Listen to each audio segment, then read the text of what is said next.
একজন মহান ব্যক্তির মাহাত্ম্য বোঝা যায় ছোট ব্যক্তিদের সাথে তার ব্যবহার দেখে। Good morning dear student. আজকে আমরা ক্লাস 10 মাধ্যমিকের ভৌতবিজ্ঞান বিষয়টি নিয়ে আলোচনা করব, যেখানে আমাদের বিষয় শিওর শর্ট এই বইটির তোমাদের মাধ্যমিক পরীক্ষার জন্য প্র্যাকটিস সেট 1 তার পার্ট 2 নিয়ে আজকে আমরা আলোচনা করছি। আমরা গতকাল পার্ট 1টা কমপ্লিট করেছি, আজকে আমরা পার্ট 2 গতকাল যতটা হয়েছিল তারপর থেকে আমরা শুরু করতে যাচ্ছি। আর এই ক্লাসের মধ্যে যারা নতুন এসেছো তাদের জন্য রুটিনটা একবার, ক্লাস 10 তোমাদের জন্য সোম বুধ শুক্র এবং 9-এর মঙ্গল বৃহস্পতি শনি, ঠিক সকাল 7টাতে। ওকে, তো আমাদের আজকে গতকাল যতটা হয়েছিল তারপর থেকেই আমরা শুরু করছি। তার মধ্যে 3.3 প্রথম কোশ্চেন বলছে, কোনো উত্তল লেন্সের ফোকাস দৈর্ঘ্যের সংজ্ঞা দাও। এই যে এটা হচ্ছে অবতল লেন্স, এটা ছাড়ো, এটি হচ্ছে উত্তল। ওকে, তো এখানে যে সংজ্ঞাটি দেওয়া হয়েছে উত্তল লেন্সের সাপেক্ষেই দেওয়া হয়েছে। নেক্সট বলছে, আচ্ছা এটা তোমরা দেখে নিও, এটার বিশেষ কিছু বলছি না। তো নেক্সট অথবাতে বলছে, অস্তগামী সূর্যকে লাল দেখায় কেন? তো এই যে অস্তগামী সূর্যকে লাল দেখায়, তার সঙ্গে সঙ্গে সূর্য যখন উদয় হয় তাকেও লাল দেখায় কেন সেটাও দেওয়া হয়েছে। তো ঘটনাটি একই ঘটনা। নেক্সট পরবর্তী কোশ্চেন বলছে, কোনো বৈদ্যুতিক লাইনের লাইভ এবং নিউট্রাল তার কোন কোন বিভবের সঙ্গে যুক্ত থাকে? এই লাইভ উচ্চ বিভব এবং নিউট্রাল নিম্ন বিভবে যুক্ত থাকে। ওকে, নেক্সট 3.5, দুটি মৌল এ ও বি এর পরমাণু ক্রমাঙ্ক যথাক্রমে 9 ও 12। এ ও বি মৌল দুটি যৌগ গঠন করলে উৎপন্ন যৌগের সংকেত কী হবে? কী ধরনের রাসায়নিক বন্ধনের মাধ্যমে যৌগটি গঠিত হবে? তো আমরা এ এর পারমাণবিক ক্রমাঙ্ক 9 এবং বি এর পারমাণবিক ক্রমাঙ্ক 12 ধরলাম। একে ইলেকট্রন বিন্যাস করলে কে কক্ষে 2, এল কক্ষে 7 হচ্ছে, এবং বি কে ইলেকট্রন বিন্যাস করলে কেতে 2, এল কক্ষে 8 এবং এম কক্ষে 2। এখন আমরা মৌল বি এর জন্য ধরি, মৌল বি এখানে লিখতে পারি, এই যে দুটি ইলেকট্রন এটি হচ্ছে ত্যাগ করে দেবে। তো এখানে লিখছি যে ওর যোজ্যতা কক্ষের 2টি ইলেকট্রন ত্যাগ করে এটি স্থায়ী ইলেকট্রন বিন্যাস একটি লাভ করবে, স্থায়ী ইলেকট্রন বিন্যাস লাভ করবে। তো তাহলে এর বিক্রিয়াটি কি হয়ে যাবে? বি দুটি ইলেকট্রন দিয়ে দিয়েছে, যার ফলে 2 হচ্ছে বি 2 মাইনাস হয়ে যাবে। এবার মৌল বি তো হয়ে গেল। মৌল এ এর যোজ্যতা লিখতে পারি, ওর যোজ্যতা কক্ষে একটি ইলেকট্রন গ্রহণ করে একটি ইলেকট্রন গ্রহণ করে স্থায়ী ইলেকট্রন বিন্যাস লাভ করবে। স্থায়ী ইলেকট্রন বিন্যাস লাভ করবে। তাহলে এর বিক্রিয়াটি হয়ে যাবে এ প্লাস ই, এ প্লাস হয়ে যাচ্ছে। এবারে এক্ষেত্রে আমরা বলতে পারি, এক্ষেত্রে বি মৌল যেটি আছে, বি মৌল বর্জিত দুইটি ইলেকট্রন দুটি এ মৌল গ্রহণ করবে, এ মৌল গ্রহণ করবে। তাহলে এর সংকেতটি হয়ে যাবে এ স্কয়ার বি। এটি হচ্ছে সংকেত। এটি হচ্ছে প্রথম অ্যান্সার। দ্বিতীয় অ্যান্সারটি বলেছিল যে কী ধরনের রাসায়নিক বন্ধনে যুক্ত হবে, তো লিখতে পারি তড়িৎ যোজী, তড়িৎ যোজী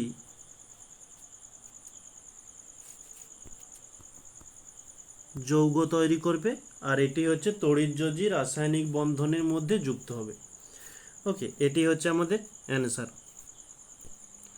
নেক্সট এখানে বলছে অথবাতে চিনির জলীয় দ্রবণ তড়িৎ পরিবহন করতে পারে না, কিন্তু সোডিয়াম ক্লোরাইড জলীয় দ্রবণ তড়িৎ পরিবহন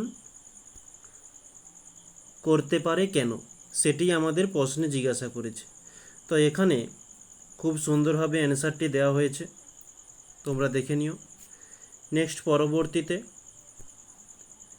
3.6 ন্যাপথলিন জলে দ্রবীভূত হয় না, কিন্তু ইথানলে দ্রবীভূত হয় কেন। তো বলছে ন্যাপথলিন জলে দ্রবীভূত হয় না কারণ ন্যাপথলিন একটি অপোলার যৌগ, যা শুধুমাত্র অপোলার দ্রবণকে দ্রবণীয়, এবং জল একটি মেরু দ্রাবক, যা শুধুমাত্র মেরু যৌগকে দ্রবীভূত করে থাকে।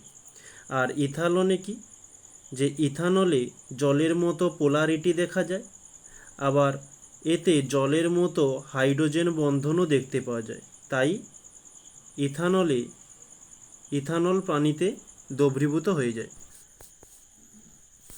আচ্ছা, এখানে এই উত্তরটার শেষের 2 লাইন বাদ দিয়ে দাও। ওকে, এর উপরেরটাই ঠিক আছে। নেক্সট পরবর্তী প্রশ্নের দিকে যাচ্ছি।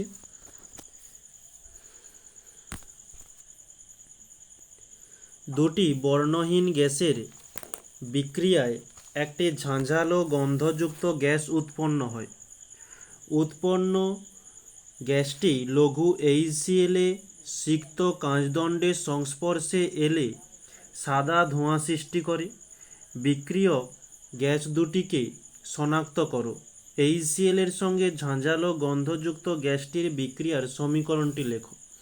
আচ্ছা, প্রথমত বলেছে বর্ণহীন গ্যাস প্লাস বর্ণহীন গ্যাস, দুটো বর্ণহীন গ্যাসকে মেশানোর ফলে একটি ঝাঁঝালো গন্ধযুক্ত গ্যাস উৎপন্ন হয়। এর সঙ্গে আবার HCl যোগ করলে সেটি সাদা ধোঁয়া সৃষ্টি হয়। আচ্ছা, এখানে বর্ণহীন গ্যাস দুটি হয়ে যাবে N2O H2, এর বিক্রিয়ায় যে ঝাঁঝালো গ্যাসটি উৎপন্ন হয় NH3। আচ্ছা, এর ব্যালেন্সটি করার জন্য H2-র সামনে 3 এবং NH3 এর সামনে 2 দিলাম। তো এখানে যদি আবার HCl যোগ করা হয়, তাহলে আমরা এখান থেকে NH4 Cl পাচ্ছি, যেটি সাদা ধোঁয়ার সৃষ্টি হয়, এর নাম হচ্ছে অ্যামোনিয়াম ক্লোরাইড। ওকে, এবং তার সঙ্গে আমরা 22.4 কিলো ক্যালোরি তাপ পাবো। তাহলে আমরা যে গ্যাসগুলোর নাম বলছে সেগুলো আমরা জানলাম। নেক্সট বলেছে যে HCl এর সঙ্গে ঝাঁঝালো গন্ধযুক্ত গ্যাসটির বিক্রিয়া। তো এই যে বিক্রিয়াটি হচ্ছে এইটি হয়ে যাবে। নেক্সট পরবর্তী 3.8 বলছে কপার সালফেট দ্রবণকে রাখার জন্য লোহার পাত্র ব্যবহার করা যাবে না কেন? আচ্ছা, এখানে আমি যে উত্তরটা দিয়েছি লোহার পাত্র এর পরিবর্তে লোহার দণ্ড দেওয়া হয়েছে। তোমরা এই লোহার দণ্ডর কাছে পাত্র করে দিও। ওকে, আর বাকি সব কিছু ঠিক আছে। নেক্সট পরবর্তী অথবাতে বলছে থার্মিড মিশ্রণ কি?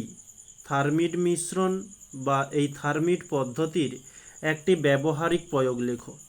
এই যে থার্মিড মিশ্রণ বা থার্মিড পদ্ধতি কাকে বলে, একটা উদাহরণ দেওয়া হয়েছে এবং তার ব্যবহার। নেক্সট পরবর্তী প্রশ্ন 3.9 বলছে ইথিলিন ও হাইড্রোজেন গ্যাসের বিক্রিয়ার শর্তগুলো লেখো।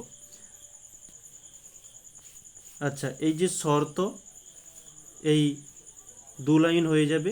নেক্সট বলছে বিক্রিয়াটির সমীকরণ লেখো। এই যে বিক্রিয়া, এই H2C সেকেন্ড বন্ড মানে দ্বিতীয় বন্ড যাকে বলা হয়ে থাকে, CH2 এটি হচ্ছে ইথিলিন, আর হচ্ছে H2 হাইড্রোজেন, এর বিক্রিয়াতে ইথেন তৈরি হচ্ছে। পরবর্তী অথবাতে বলছে ক্লোরিনের সঙ্গে মিথেনের বিক্রিয়ায় সমীকরণটি শর্তসহ লেখো। এই যে মিথেনের সঙ্গে, এক মিনিট,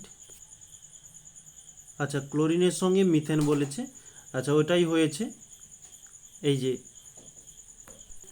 মিথেন এবং ক্লোরিনের মধ্যে বিক্রিয়া হয়েছে, এই যে হচ্ছে 2 থেকে 2.5 লাইনের মধ্যে শর্ত এবং এই 4টি বিক্রিয়াটি তুলে ধরা হয়েছে। ওকে, নেক্সট পরবর্তী প্রশ্নতে আমরা যাচ্ছি। এখন বিভাগ ঘ নিয়ে আলোচনা করব। 4 দেখে কি বলছে, নির্দিষ্ট পরিমাণ কিছু গ্যাসকে 0 ডিগ্রি সেলসিয়াস থেকে উত্তপ্ত করা হলে যদি এর চাপ ও আয়তন উভয়ই বৃদ্ধি পেয়ে দ্বিগুণ হয় তবে গ্যাসটির অন্তিম উষ্ণতা কত? বলছে নির্দিষ্ট পরিমাণ কিছু গ্যাসকে 0 ডিগ্রি সেলসিয়াস থেকে উত্তপ্ত করা হলো। তাহলে প্রথমে টি ধরলাম, T1, যেটা 0 ডিগ্রি সেলসিয়াস ছিল। তারপরে বলছে চাপ ও আয়তন উভয়ই বৃদ্ধি পেয়েছে। তাহলে চাপ যদি প্রথমে P1 সমান P ধরা হয়, দ্বিতীয় ক্ষেত্রে P2 সমান বলছে দ্বিগুণ হয়েছে, তাহলে 2P হয়ে যাচ্ছে, 2 দিয়ে গুণ করা হলো। চাপ হয়েছে এবং আয়তনও একই রকমের, V1 ছিল প্রথমে, V ছিল এবং দ্বিগুণ হয়ে যাওয়ার ফলে V2 হয়েছে 2V। বলছে তবে গ্যাসটির অন্তিম উষ্ণতা কত? অন্তিম মানে T2 সমান জিজ্ঞাসা চিহ্ন বলেছে, এই T2 এর মানটি আমাদের নির্ণয় করতে হবে। এখন আমাদের প্রশ্নের মধ্যে যা কিছু বলে দেওয়া হয়েছে সেগুলো আমরা তুলে নিলাম।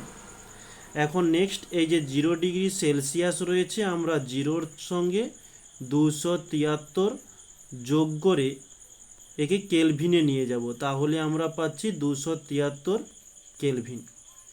আমরা বয়েল এবং চার্লসের সমন্বয় যে সূত্রটি জেনেছিলাম, এখানে লিখি চার্লস ও বয়েলের সমন্বয় সূত্র, যেটি P1 V1 বাই T1 সমান P2 V2 বাই T2। আমাদের এখানে যেহেতু T2 এর মানটিকে নির্ণয় করতে হবে, তাই T2 কে আমরা অপোজিটে নিয়ে চলে যাই। তাহলে আমরা পাচ্ছি P2V2 বাই, এটা উল্টে যাবে, T1 নিচে চলে আসবে এবং উপরে P1V1 চলে যাচ্ছে। আচ্ছা সরি, এটা উল্টে যাবে বললাম তো, কিন্তু উল্টানো তো হলো না। আচ্ছা, উপরে তাহলে T1 চলে যাচ্ছে, উপরে T1 চলে যাচ্ছে, আর নিচে হচ্ছে P1 এবং V1 থেকে যাবে। ওকে, আচ্ছা এবারে আমরা মানগুলো পুট করব। P2 এর মান 2P ইন্টু V2 এর মান 2V ইন্টু T1 এর মান 273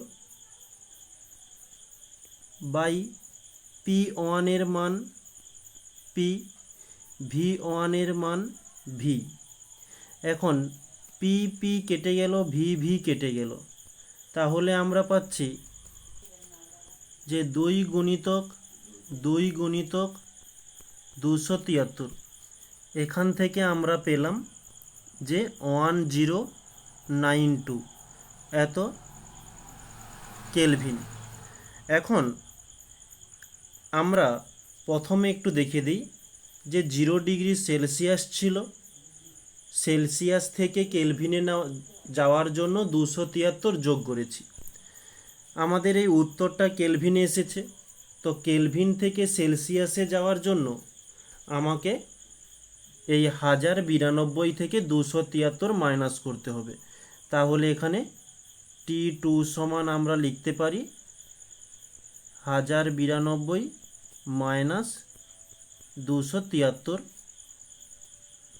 ডিগ্রি সেলসিয়াস সমান 819 ডিগ্রি সেলসিয়াস। এটি হচ্ছে আমাদের T2 মান, এটি হচ্ছে আমাদের অ্যান্সার। নেক্সট, পরবর্তীতে বায়ুমণ্ডলীয় চাপে 17 ডিগ্রি সেলসিয়াস উষ্ণতায় 3.7 গ্রাম H2 গ্যাসের আয়তন 2.19 লিটার। গ্যাসটির আণবিক ভর নির্ণয় করো। প্রথমত কাজ, প্রশ্নের মধ্যে যেগুলো দেওয়া রয়েছে সেগুলো তুলে নেওয়া। বায়ুমণ্ডলীয় চাপ P সমান, বায়ুমণ্ডলের চাপ হয়ে থাকে 1 atm। নেক্সট বলছে 17 ডিগ্রি সেলসিয়াস উষ্ণতা, তাহলে T সমান 17 ডিগ্রি সেলসিয়াস। ওকে, নেক্সট বলছে 3.7 গ্রাম, গ্রাম মানে এটা W এর মান 3.7 গ্রাম। H2 গ্যাসের আয়তন বলছে 2.19 লিটার, আয়তন V সমান 2.19 লিটার। এখন বলছে আণবিক ভর কত, আণবিক ভর M সমান জিজ্ঞাসা চিহ্ন। আমাদের এককগুলোকে সেম করার জন্য আমরা এই ডিগ্রি সেলসিয়াস থেকে কেলভিনে নিয়ে যাব। তার জন্য 17-র সঙ্গে 273 যোগ করলাম, এখানে আমরা পাচ্ছি এত কেলভিন, তাহলে যোগ করলে পাচ্ছি 09, এদিকে 290 কেলভিন। ওকে, এখন আমরা একটা সমীকরণ জেনেছিলাম যে PV সমান nRT। এখানে R এর মানটা লিখে দিই, R সমান 0.0821। তো এই সমীকরণটাকে আমরা পরিবর্তন করে, মানে n এর পরিবর্তে লিখতে পারি W সম বাই mRT। এখানে লিখে দিই তাহলে n সমান W বাই m। যেহেতু আমাদের m এর মানটিকে নির্ণয় করতে হবে, m কে অপোজিটে নিয়ে চলে যাই, তাহলে সমীকরণটি দাঁড়াচ্ছে কি, যে WRT বাই PV। এবারে একে একে মান বসানোর জন্য চেষ্টা করব। যে W এর মান 3.7 ইন্টু R এর মান 0.0821 ইন্টু T এর মান 290 বাই P পি এর মান রয়েছে 1 ইন্টু ভি এর মান 2.19। এখানের পয়েন্টটিকে তুলে দিলে আমরা নিচে 10 পেয়ে গেলাম। এদিকের পয়েন্ট তুলে দিলে নিচে আমরা 1-এর পিঠে 4টি শূন্য চলে আসবে। নিচের পয়েন্টটি তুললে উপরে 100 হচ্ছে। তা আমরা উপরে 1 2 3 তিনটে জিরো কাটলাম, নিচেও 1 2 3টে জিরো কাটলাম। আচ্ছা, এখানে বিশেষ কিছু কাটাকাটি যাচ্ছে না, একেবারে গুণ করতে হবে। তো উপরে 37 মানে 37 ইন্টু 821 ইন্টু 29 গুণ করলে আমরা পাচ্ছি 880,933 বাই নিচেরটাকে গুণ করলে আমরা পাচ্ছি 21900। এটা ক্যালকুলেশন করলে আমরা পেয়ে যাব যে 40.225। এটি হচ্ছে আমাদের এম এর মান, আর এটাই আমাদের প্রশ্নে এম এর মান চেয়েছিল, আর এটি হচ্ছে আমাদের অ্যান্সার। নেক্সট পরবর্তী এখানে কি বলছে যে 4.2 তাপীয় রোধের রাশিমালাটিকে স্থাপন করতে বলেছে। তো এই যে এখানে স্থাপন আমরা করেছি, তো এটি হচ্ছে তাপীয় রোধের রাশিমালা। তাপীয় রোধ সমান পরিবাহীর বেধ বা দৈর্ঘ্য, যাকে আমরা ডি দ্বারা চিহ্নিত করি, বাই ওই পরিবাহীর তাপ পরিবাহিতা, যাকে আমরা কে দ্বারা চিহ্নিত করি, প্রস্থচ্ছেদের ক্ষেত্রফল এই। ওকে, নেক্সট পরবর্তী। আচ্ছা, এখানে কি বলছে একটু দেখে নেব। 1.7 গ্রাম ভরের একটি গ্যাসের এসটিপিতে আয়তন হয় 2.24 লিটার। ওই গ্যাসটির বাষ্প ঘনত্ব কত? তো আমরা এখানে লিখতে পারি যে এসটিপিতে 2.24 লিটার গ্যাসের ভর 1.7 গ্রাম, যেটা আমাদের প্রশ্নে ছিল। তো এখানে লেখা যেতে পারে যে এসটিপিতে 22.4 লিটার গ্যাসের ভর কত, যে 1.7 বাই 2.24 ইন্টু 22.4। পয়েন্ট উঠে গেলে নিচে 10 আসছে, এদিকের পয়েন্ট উঠলে নিচে 10, এদিকের পয়েন্ট উঠে গেলে উপরে 100। ওকে, এই 22.4 কোথা থেকে এলো? যে এসটিপিতে যে কোনো গ্যাসের আয়তন হয়ে থাকে 22.4। ওকে, সেই দিক থেকে আমরা 22.4 নিয়েছি। আচ্ছা, এদিকে উপরের দুটো শূন্য নিচের দুটো শূন্য কেটে গেল, 224 কেটে গেল, থাকলো 17 এত গ্রাম। এখন আমরা জানি যে এসটিপিতে, আচ্ছা এখানে লিখি যে আমরা জানি এসটিপিতে 1 মোল যে কোনো গ্যাসের আয়তন 22.4 লিটার। ওকে, তো 22.4 লিটার সমান আমরা এখানে নির্ণয় করেছি 17 গ্রাম, ওটাই আমরা লিখব। অতএব তাহলে লিখতে পারি 1 মোল গ্যাসীয়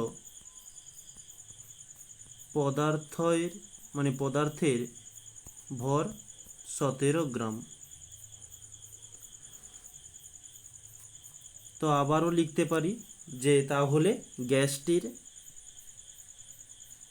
গ্যাসীয় পদার্থের আণবিক ভর সমান 17। আমরা কিন্তু এখানে এই দুটো লাইন না করেও সরাসরি এখানে আসতে পারতাম, কোনো অসুবিধা নেই। আচ্ছা, তাহলে আমাদের যেহেতু গ্যাসীয় পদার্থের আণবিক ভর 17, আর আমরা এখানে ক্যালকুলেশন করেও নির্ণয় করেছি যে গ্যাসের ভর সমান কি 17।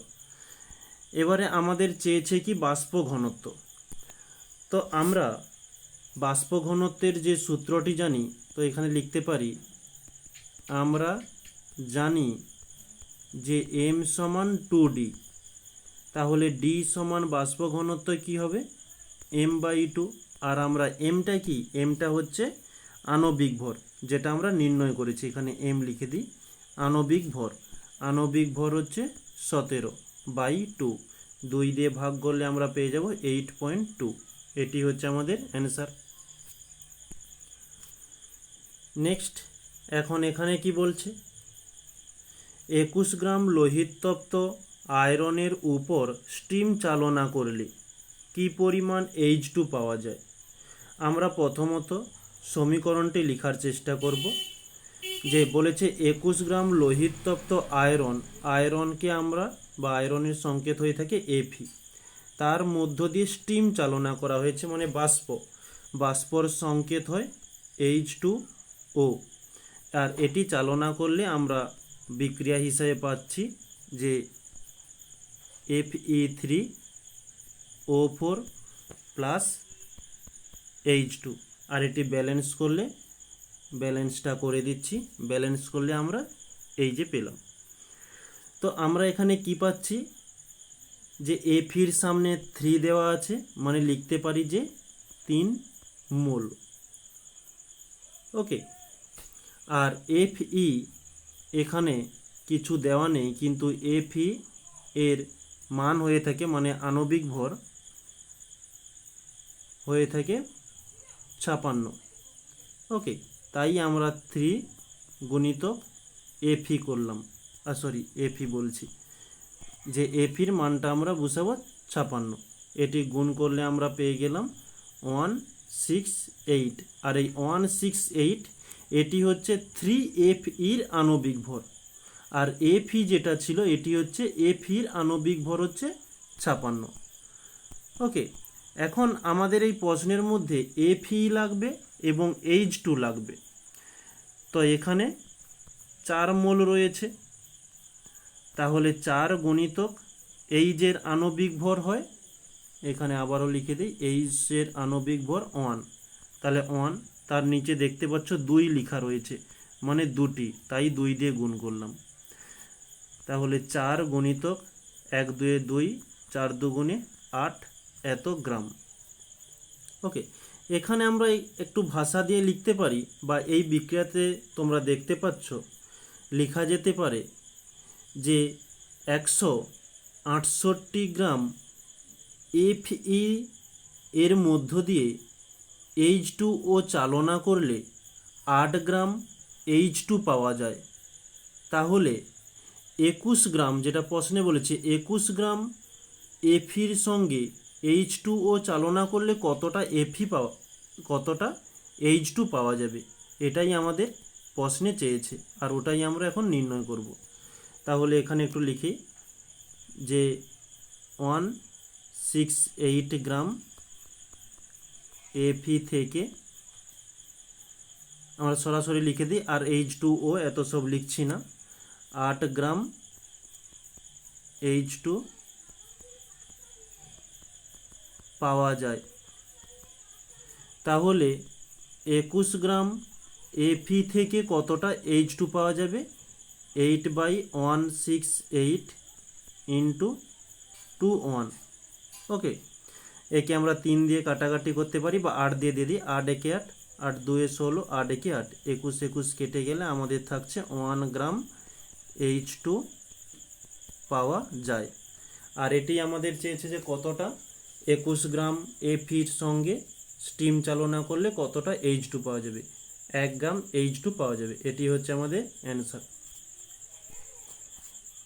নেক্সট, পরবর্তী কি বলছে যে 4.4, যে অবতল দর্পণের ক্ষেত্রে দেখাও যে বক্রতা ব্যাসার্ধ আর ও ফোকাস দৈর্ঘ্যের দ্বিগুণ হয়, মানে R সমান 2F বলেছে। আচ্ছা, যখন তোমাদের প্রথমে একেবারে সিলেবাস শুরুর সময়, মানে তোমাদের ইয়ারলি শুরুর সময় যখন আমরা থিওরি ক্লাসটা করেছিলাম সেখানে তোমাদের বুঝিয়েছিলাম, তো সেই নোটটি তোমাদের সামনে তুলে ধরেছি এবং তার সঙ্গে আমার কাছে একটি বই ছিল, সেখান থেকেও তোমাদের কাছে পিকচারটি তুলে ধরেছি। তোমাদের যেটা খুশি তোমরা সেটা করতে পারো। ওকে, এখানেও আর সমান 2f প্রমাণ হয়েছে, এখানেও আর সমান, ওকে, তাহলে এখানেও আর এফ প্রমাণ করা হয়েছে। তোমাদের যেটা খুশি তোমরা সেটা করতে পারো। নেক্সট পরবর্তী কোশ্চেনে যাচ্ছি। 4.5 বলছে উত্তর লেন্সের সাহায্যে কিভাবে বিবর্ধিত, সমশীর্ষ ও অসৎ প্রতিবিম্ব গঠন হয়। তো কিভাবে হয় সেটা চিত্রর মাধ্যমে, চিত্র সহযোগে দেওয়া হয়েছে। ওকে, নেক্সট পরবর্তী কোশ্চেনে যাচ্ছি।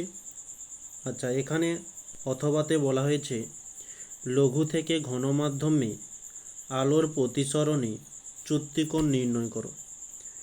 তো এটা হচ্ছে উপরটা লঘু মাধ্যম, এটা হচ্ছে ঘন মাধ্যম, তো সেখান থেকে চ্যুতিকোণ I - R, তো এটি প্রমাণ করে দেওয়া হয়েছে। পরবর্তী কোশ্চেনে যাচ্ছি। এটা একটি ম্যাথমেটিক্যাল প্রবলেম, দেখে নেব আমরা। একটি 60 ভোল্ট 120 ওয়াট বাল্ব যুক্ত, মানে বাল্ব যাতে 220 ভোল্ট বিভবে পূর্ণভাবে জ্বলতে পারে, সেজন্য বাল্বটির সঙ্গে শ্রেণী সমবায়ে কী মানের রোধ যোগ করতে হবে। তো আমরা এখানে এই অঙ্কটি সমাধান করার জন্য লিখতে পারি, বাতিটি যখন পূর্ণভাবে জ্বলে, বাতিটি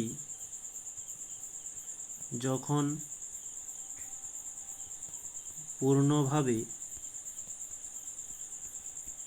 জ্বলে তখন বর্তনীর প্রবাহ, তো প্রবাহকে আমরা I দ্বারা চিহ্নিত করি। I সমান P/V। এটা কিভাবে হলো যে P সমান VI, আমরা সমীকরণটি জানি, এখান থেকে I সমান লিখতে পারি P/V।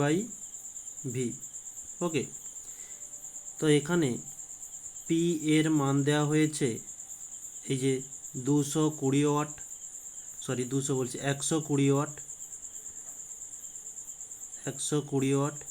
এবং V দেওয়া হয়েছে 60 ভোল্ট। আমরা এখানে মানগুলো বসাবো, 120/60, 0 0 কেটে গেল, 6 দিয়ে গেলে 2, তাহলে আমরা পাচ্ছি 2। তো প্রবাহ মাত্রা I এর একক হয়ে থাকে ওহম। তো নেক্সট পরবর্তী পেজে আমরা লিখছি যে শ্রেণী সমবায়ে ওই রোধটিকে যুক্ত করার মধ্যে ওর প্রবাহ মাত্রা হচ্ছে 2 অ্যাম্পিয়ার। এখানে লিখি শ্রেণী সমবায়ে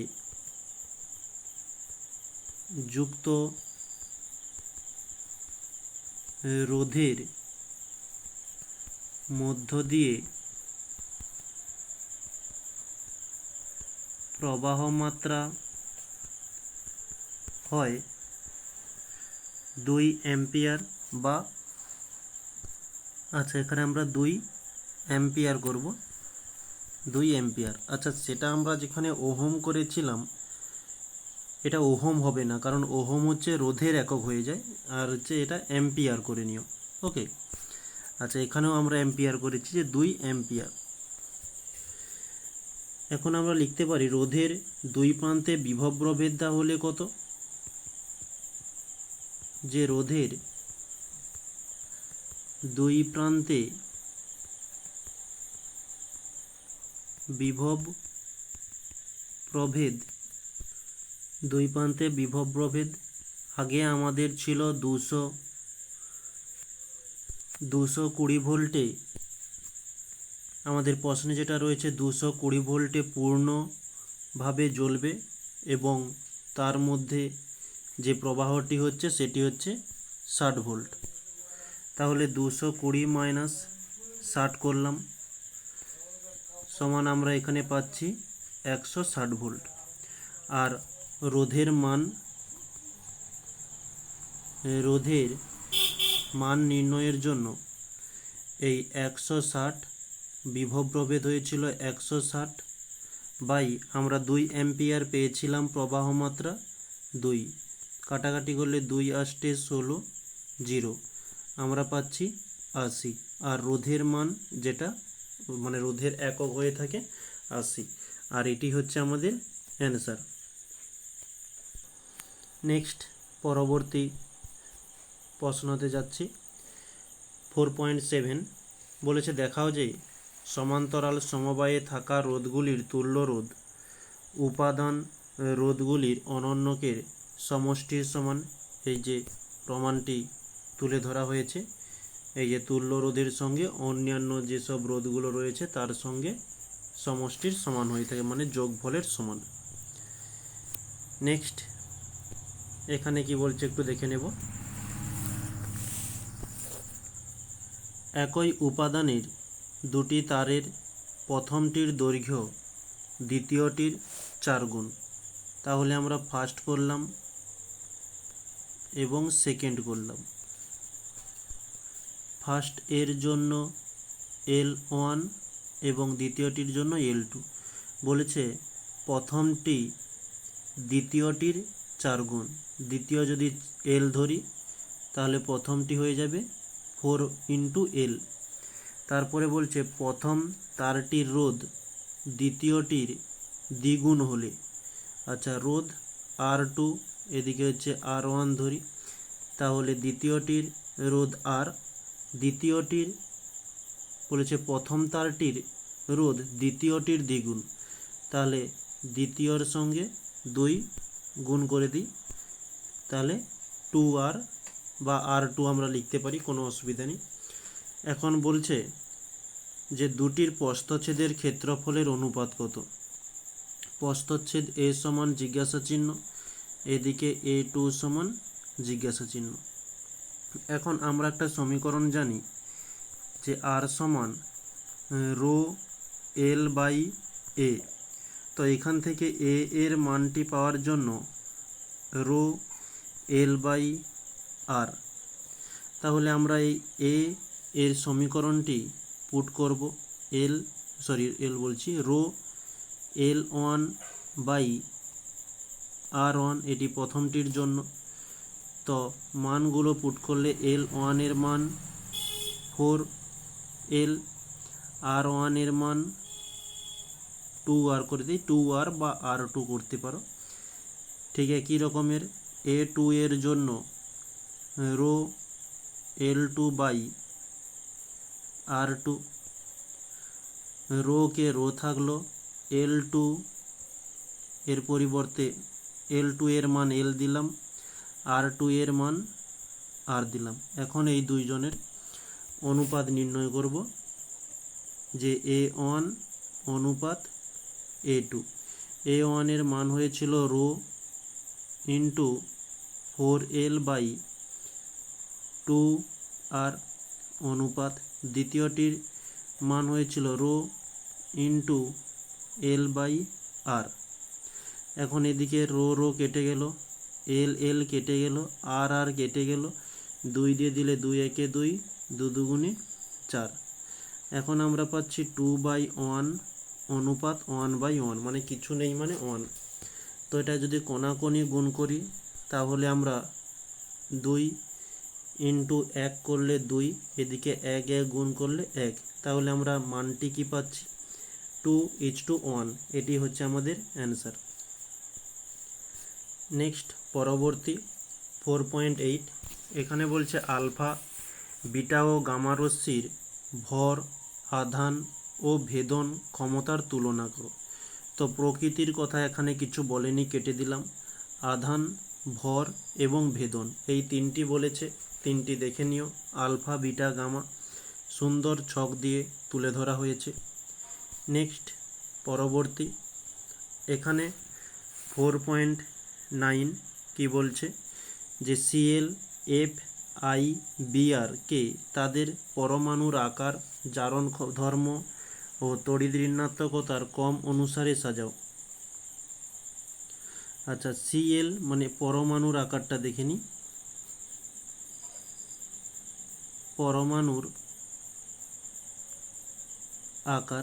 পরমাণুর আকার সম্পর্কে হয়ে যাবে, প্রথমে I আসবে, তারপরে Br, Cl greater than F। Next জারণ ধর্মর দিক থেকে F greater than Cl greater than Br greater than I। পরবর্তী তড়িৎ ঋণাত্মকতার উপর নির্ভর করে, তড়িৎ